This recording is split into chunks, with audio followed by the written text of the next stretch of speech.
नमः शिवाय दोस्तों, स्वागत है आपका हमारे चैनल वर्ल्ड ऑफ हैप्पीनेस में। दोस्तों, आज का जो टॉपिक है वो है energies are the objects and thoughts are the energies. Thoughts जो हैं वो एनर्जी रेडिएट करते हैं और एनर्जी से जो है ऑब्जेक्ट बनता है। जैसा कि लॉ ऑफ अट्रैक्शन, आकर्षण का सिद्धांत हमें कहता है। पूरा जीवन है, जो भी नकारात्मक घटनाएं, जो भी सकारात्मक चीजें जो भी हमारे जीवन में होती हैं, वो सब जो हैं हमारे अपने ही थॉट्स के कारण होती हैं। ठीक है, ये तो हो गया लॉ ऑफ अट्रैक्शन, आकर्षण का सिद्धांत। परंतु जो कई गुरु ये समझाते हैं कि सब कुछ एनर्जी से बना है, यानी कि जो भी घटना घट रही है वो एनर्जी से हो रही है। तो क्या पैसा एनर्जी से बन सकता है?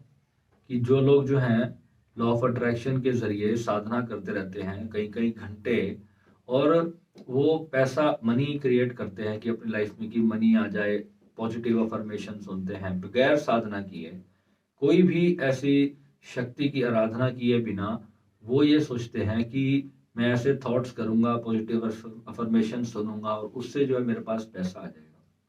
क्या एनर्जी से पैसा बन जाएगा? क्या आपके घर में अगर आप ध्यान लगाकर बैठे हो और अब आप सोच रहे हो कि मेरे पास पैसा आ जाए, तो क्या बैंक आपको नोट छाप करके आपके घर भेज देगा? क्या ऐसा पॉसिबल होगा? बिल्कुल भी नहीं होगा। तो बहुत से जो लोग हैं इसी चक्कर में अपनी पूरी लाइफ वेस्ट कर देते हैं। जो यंग एज होती है उनकी वर्किंग करने की, स्किल्स हासिल करने की, और जो पैसा कमाने की जो उम्र होती है उस उम्र में कुछ भी कमा नहीं पाते और केवल लॉ ऑफ अट्रैक्शन की साधना करते रहते हैं पूरी जिंदगी। और वो ये सोचते हैं, और ये ज्यादातर जो है यंग लड़कों के साथ हो रहा है, जो अभी लगभग 15 साल से लेकर जो 23-24 साल का जो यूथ है हमारा, वो लोग जो हैं इन वीडियोस में ज्यादा फंसे हुए हैं। क्योंकि मेरे पास आप लोगों के जितने भी फोन कॉल्स आते हैं, व्हाट्सएप मैसेजेस आते हैं, उसमें मैं देखता हूं कि 15 से लेकर 23-24 साल तक के जो यंग बच्चे हैं, जिनको भी बहुत ज्यादा समझ नहीं है दुनियादारी की, वो लोग जो हैं ऐसे तिलिस्मी वीडियोस देख करके बहुत ज्यादा प्रभावित हो जाते हैं। और उन्हें लगता है कि सच में ये बाकी एक बहुत बड़ी जादुई चीज है और इसको करने से जो है सब कुछ मेरे घर बैठे बिठाए आ जाएगा। तो मैं उन सारे बच्चों के लिए कहना चाहता हूँ कि बच्चों, ऐसा बिल्कुल भी नहीं होता। आपको लॉ ऑफ अट्रैक्शन जो है केवल एक कर्म करने का नेविगेशन प्रदान करता है। आपको कर्म तो स्वयं करना पड़ेगा। जैसे कि आप जब कोई थॉट बनाते हो कि मुझे एक बड़ा घर चाहिए, आप अपने अंदर एक बड़े घर का विचार लेकर के आते हो। आप उस थॉट को अपने अंदर बार बार बार बार डेवलप करते हो। ठीक है, अब थॉट डेवलप हुआ, अब आप उसके लिए साधना कर रहे हो, किसी ने आपको कह दिया कि पॉजिटिव अफर्मेशन सुनते रहो और इससे आपका घर बन जाएगा। तो सारी उम्र भी लगे रहोगे तब भी कुछ भी नहीं होगा।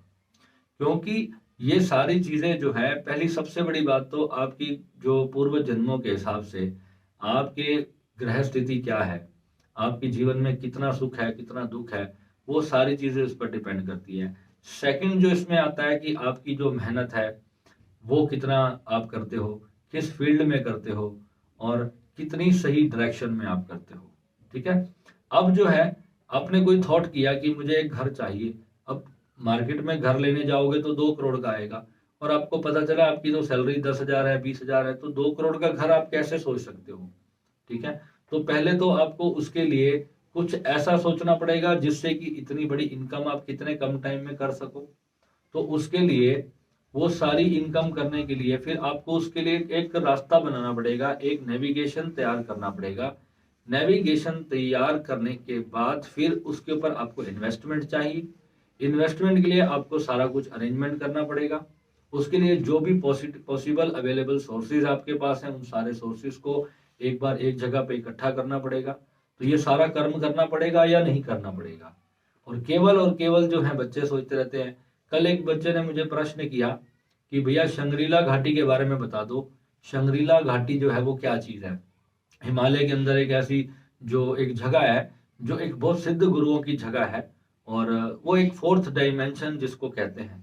और बहुत सारे लोगों ने उसके ऊपर वीडियोस बनाए हैं कि शंग्रीला घाटी में जो है पहुंचने के बाद इंसान की उम्र रुक जाती है। बिल्कुल अक्षर अक्षर सत्य बात है। और हमारे गुरुजी ने शंगीला घाटी के बारे में हमें बहुत पहले ही पूरा सविज्ञान बता दिया था। और वो हिमालय में ही एक ऐसी जगह है जहां पर कोई भी साधक जो है वो अपने शरीर के साथ उस जगह पर जा सकता है। परंतु वो लोग जा सकते हैं जो सिद्ध हो चुके, जो सिद्ध गुरु मंडल के साथ एक हो चुके, जिन्होंने, जो सिद्ध गुरु ही हो चुके एक तरह से, वो वहां पर जा सकते हैं। वो टाइमलेस स्टेट है और उसके लिए आपको यहाँ से बॉडी से हिमाचल में चल के जाने की जरूरत नहीं है। और हिमाचल में वो जगह कहाँ एग्जैक्टली कहाँ है वो किसी को आज तक ना पता चली और ना ही चलेगी, क्योंकि उसका कोई द्वार वहां पर किसी पर्टिकुलर प्लेस पर नहीं है। तो ऐसी ऐसी जो तिलिस्मी चीजें होती हैं जो कि सिद्धों के पास इसके मार्ग होते हैं, और वहां जाने के लिए हम जो साधना हम उसमें करवाते हैं, उस स्टेट को आप अपने घर पर बैठकर अचीव कर सकते हो। यानी कि आपको कहीं बाहर जाना नहीं है, उसके लिए कहीं पर भी नहीं जाना उस स्टेट को जानने के लिए। जब आप बियॉन्ड टाइम चले जाते हो, लाइक हमारे साधक हमें बताते हैं, भैया मैं साधना कर रहा था, 10 मिनट हुए होंगे और मुझे ऐसा लगा कि मैं 3-4 घंटे से ध्यान में था, परंतु जब मैं वापस आया तो सिर्फ 10 ही मिनट हुए थे। तो ऐसा क्यों हुआ? क्योंकि वो एक टाइमलेस स्टेट में चला गया जहां पर बियॉन्ड टाइम आप जा रहे हो। आपको पता ही नहीं है कि आप किस जगह पे चले गए, वहां आपको लग रहा है कि घंटों बीत गए, घंटों बीत गए, आपको ऐसा लग रहा है, और वापस आए तो यहाँ पर तो है कुछ समय ही नहीं बीता। और वहां आपके लिए एक तरह से यहाँ का समय पूरी तरह से रुक जाता है। ठीक है, कईयों के साथ उल्टा भी हो जाता है। उसमें जो गलत कोई साधना कर रहा है तो उसके साथ मैं आपको बताता हूँ, उसको लगता है कि वो 1 मिनट में ही वापस आ गया, पर यहाँ पर जो है 5-6 घंटे हो चुके होते हैं। अब कुछ गुरु जो है इस चीज को सही बताते हैं। जो एक्चुअल चीज है वो है, जो सही मेडिटेशन है, आप ध्यान में बैठे हो और आपको लगा है कि आप बस 2 मिनट में आपने अपनी आंखें खोल ली, और यहाँ पर आकर के आपको जब 5-6 घंटे हो चुके हों, तो वो एक्चुअल स्टेट ऑफ मेडिटेशन है। पर वो तंत्र की साधनाओं से भी प्राप्त होती है और निर्वाण शून्य की साधना से भी प्राप्त होती है। जो बुद्धिज्म का मार्ग है वो केवल दृष्टा को पहचानने का मार्ग है। आप अपने दृष्टा को, आप दृष्टा हो, आप अपने दृष्टा को ड्रॉप करते हो तो आप जो है निर्वाण, जिसको कहते हैं बोध, बोध हो जाता है कि आप ही परम शून्य हो। वो एक अलग चीज है। परंतु जहां पर हम लॉ ऑफ अट्रैक्शन साध रहे हैं वो शक्ति साधना में आता है, वो शैव साधना में नहीं आता। जो भगवान शिव की साधना है, यानी कि जो हम अपने निर्वाण शून्य की तरफ यात्रा कर रहे हैं, वो एक अलग है, वो मोक्ष पद के लिए है। उसमें सारी इच्छाएं, सारा दुनिया का जो लेन देन, सब कुछ छोड़ करके आप जो है उस चीज को अचीव कर सकते हो। और जो शक्ति साधना है, शक्ति साधना केवल हम उसी को कराते हैं जो अपने जीवन में कोई चीज प्राप्त करना चाहता है। ठीक है, तो वो जो टाइमलेस स्टेट है वो केवल शक्ति साधकों के लिए होती है। तो ये अलग अलग मार्ग हैं। आप एक साथ बैठ करके इंजीनियरिंग और मेडिकल दोनों चीजें एक साथ नहीं पढ़ सकते। तो पहले तो आपको ये बताना पड़ेगा कि आपको जीवन में चाहिए क्या। तो मैंने जो की थी यात्रा, तो उसमें पहले मैं जो है अपना निर्वाण वाली यात्रा मैंने की, और वो कंप्लीट होते होते होते होते मैंने देखा कि मेरा तो पूरा बिजनेस ही डमडोल हो गया। क्योंकि मैंने जो, मेरी जो यंग एज थी जिसमें मतलब मुझे पैसा कमाना चाहिए था, काम करना चाहिए था, फैमिली को सेट करना चाहिए था, वो सारी एज जो थी ना, वो मैं केवल इसी आध्यात्मिक सारी चीजों में मैंने लगा दी, और उस उम्र में मैंने काम नहीं किया। फिर जब बाद में मैं जगा कि मुझे लगा कि यार ये तो गड़बड़ हो गया, वो तब तो मुझे मिल गया पर फैमिली डिस्टर्ब होगी। तो फिर मेरे को लगा कि अब मैं इतनी जल्दी वो सब कैसे अचीव करूं। तो फिर मैंने जो है दूसरी साधनाएं भी प्रारंभ करी और उसमें पूरी पूरी उन्नति पाई। और उसके बाद भगवान की कृपा ऐसी हुई कि जो भगवान ने, मतलब जो भी मेरी, हालांकि मैं बहुत बड़ी बड़ी इच्छाएं तो करता ही नहीं, बहुत छोटी छोटा मेरा जीवन है और बहुत छोटी छोटी मैं इच्छाएं करता हूँ, और भगवान तुरंत उसको फलीभूत कर देते हैं। तो ये जो है भगवान शिव की कृपा से प्राप्त हुआ, और आप भी जो है इस चीज को प्राप्त कर सकते हो। कोई बहुत बड़ी चीज नहीं है, आपको सिर्फ सही गाइडेंस, सही मार्गदर्शन आपको चाहिए। और केवल आपको दिन में 2 से 3 घंटे, अगर आप एक जेन्युइन साधक हो और सच में आपको इस फील्ड में कुछ अचीव करना है, तो आपको दिन में कम से कम का जो मैं समय मांगता हूं, आपको 3 घंटे देना चाहिए। यानी कि एक सुबह, एक दोपहर को या शाम को दे दो, और 1 घंटा रात्रि में जब आप बिल्कुल सोने जाते हो।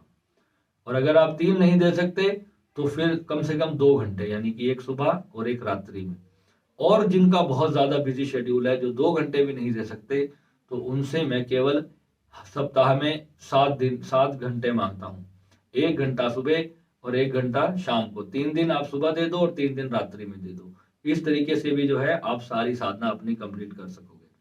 पर जो लोग 3 घंटे 4 घंटे दे रहे हैं वो बहुत जल्दी प्राप्त करते हैं, क्योंकि उनकी जो स्पीड होगी वो नॉर्मल व्यक्ति से कई गुना ज्यादा मल्टीप्लाई हो जाएगी। तो ये उसमें फर्क होता है। अब जैसे कि हम कोई साधना कर रहे हैं अपने अचेतन मन को क्लियर करने के लिए, और उसके बाद हम वही साधना 4 दिन के बाद करेंगे, तो 4 दिन में फिर से सारा कुछ हमारे दिमाग में दोबारा इकट्ठा हो जाता है, और फिर हमें जो है उस स्टेट में जाकर के जो आगे की साधना करनी होती है, फिर उसके लिए फिर से प्रिपेयर होना होता है। तो इसमें वहां पर क्या होता है, हमारा जो टाइम ज्यादा कंज्यूम हो जाता है, तो उस चीज का फायदा नहीं है। अल्टीमेट स्टेट ये है कि आपको जो है सिर्फ 15 मिनट ध्यान के लिए इनफ होते हैं जब आप जागृत हो जाते हो। आफ्टर कुंडली awakening only 15 minutes in per day is enough. Only 15 minutes. उस 15 मिनट में आप अपने आप को पूरी तरह से प्रोग्राम कर सकते हो कि मुझे मेरी लाइफ में अब आगे आने वाले समय में क्या चाहिए। फिर वो चीजें अपने आप चलकर आपके पास आएंगी। कुंडलिनी अवेकनिंग से पहले लगे रहो, जितना मर्जी लॉ ऑफ अट्रैक्शन कर लो, कुछ भी प्राप्ति नहीं होगी। और कुंडलिनी अवेकनिंग में क्या क्या खतरे हैं, क्या क्या अच्छाइयां हैं, कितना समय देना है, वो सारी चीजें मैं आपको पहले वाले सारे वीडियोस में बता चुका हूं।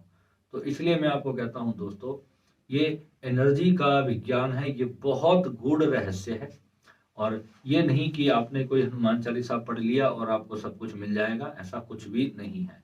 इसमें कम से कम मान के चलना, अगर आज आपकी एज है लगभग 18-20 साल, तो 30 साल की आयु में जाकर के आप एक सिद्ध बनते हो। कम से कम 10 साल का समय लेकर के आना। और जो लोग आज 50 साल के हो गए हैं, उनके पास मैं कहता हूं बहुत 100 में से सिर्फ 40% लोग होंगे जो अगले आने वाले 10 सालों में अचीव करेंगे। 60% लोग उसमें नहीं अचीव कर सकते। इसकी एक एज होती है, आप 60-65 साल की आयु के बाद बहुत मुश्किल चांस होता है, कोई विरला होता है जो 60 साल की आयु के बाद अपने आत्म साक्षात्कार को प्राप्त कर ले। यानी कि आपकी जो उम्र है वो 15 से लेकर आपकी जो है 40 साल की, मैं कहता हूँ, या 50 साल की आयु जो है वो परफेक्ट है। उसके बाद आप कुछ नहीं प्राप्त कर पाओगे। जो कहते हैं ना कि भाई पहले जो है युवा आश्रम होता है, और फिर उसके बाद जो है गृहस्थ आश्रम होता है, और फिर उसके बाद जो है वानप्रस्थ होता है, और फिर संन्यास होता है। तो ये सब बकवास है। ये चारों चीजें आपको एक साथ साथ चलानी पड़ेगी। अगर आपको आज की डेट में इंसान की आयु कितनी रह गई, 50, 60, 70 साल। आज वो 100 साल वाली आयु नहीं है आपकी जो पहले जमाने के लोग जीते थे। 100 साल जीने के लिए आपको न जाने कितना कुछ करना पड़ेगा, और अपने आप को ये धूल प्रदूषण हर चीज से बचा करके रखना पड़ेगा। आने वाले 10 सालों में आपकी आयु और 10 साल कम हो जाएगी। प्रदूषण का स्तर इतना बढ़ रहा है, हर चीज हम मिलावट वाली खाते हैं, ओरिजिनल खाना मिलता नहीं, ना ओरिजिनल दूध मिलता है, ना साफ सुथरा पानी मिलता है, ना साफ सुथरी हवा मिलती है। तो आप सोचो, ऐसे जीवन के अंदर आपको कैसे और कितने कम समय के अंदर अपने सेल्फ रियलाइजेशन को अचीव करना है। आधा समय तो रात्रि का सो करके ही बीत जाएगा उसमें से, और बचा आधा उसमें से कुछ नहाने धोने में, ब्रश करने में और टॉयलेट में चला जाएगा, कुछ खाने पीने में और घूमने में चला जाएगा, कुछ घर के जो आप दाल रोटी कमाने में निकल जाएगा। और बचा क्या, दिन में अगर 1 घंटा भी नहीं निकाल सकते हो तो फिर ऐसा जीवन जीने का कोई लाभ नहीं है। ठीक है दोस्तों, तो एनर्जी से कभी भी जो है ऐसे पैसा नहीं बनता। उसके लिए आपको अपना कर्म करना पड़ेगा, उस पूरे नेविगेशन को समझना पड़ेगा, और साथ साथ जो है एनर्जी को भी जागृत करना पड़ेगा। और ये नहीं है कि सिर्फ अगर पूर्व जन्म के प्रारब्ध पर ही खुश हो तो बहुत अच्छा है, किसी को स्पिरिचुअल रियलिटी अपने जीवन की जाननी ही नहीं, इट्स ओके। पर स्पिरिचुअलिटी उस लोगों के लिए होती है, उन लोगों के लिए होती है जो सच में, जिनको अपना दुखी जीवन स्वीकार नहीं है, और जो अपने दुख में खुश है तो फिर उसको कोई जरूरत ही नहीं। ठीक है, तो मिलते हैं अगले वीडियो में। नमः शिवाय।